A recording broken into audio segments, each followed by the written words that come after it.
اسی لیے اس کتاب کو بھی محفوظ کر دیا گیا. انا نحن نزلنا الذکر وانا لہ لحافظون. اللہ نے کتاب نازل کی قرآن، اس کو بھی محفوظ کر دیا، اور پھر پیغمبر علیہ السلام نے اپنے اعمال کے ساتھ، اپنے افعال کے ساتھ، اپنے اقوال کے ساتھ، اپنی زندگی کے طرز عمل کے ساتھ جو قرآن کی تشریح و توضیح فرمائی، جو دین میں مزید اضافہ جات کیے، جو دین کی مزید احکامات بتائے، وہ بھی اللہ رب الجلال نے احادیث کے ذریعے محفوظ فرما دی. یہ انسانی تاریخ کا سب سے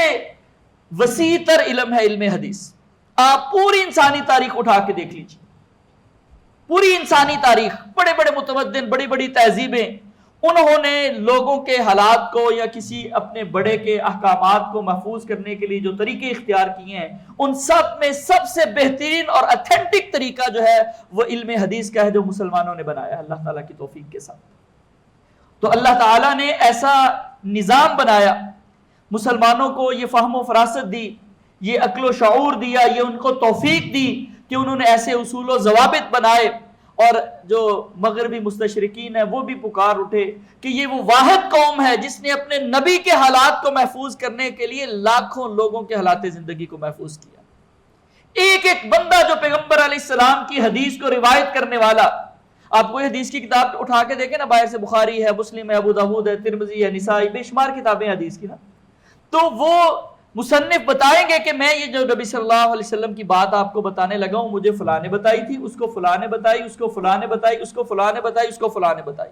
اب یہ نہیں ہے کہ آپ جس کے منہ میں جو آئے گا وہ کہہ دے گا مجھے فلاں نے بتائی. وہ جتنے بھی لوگ درمیان میں آتے ہیں ان میں سے ہر ایک کی پوری زندگی کی ڈیٹیل موجود ہے اسماء الرجال کی کتابوں کے اندر،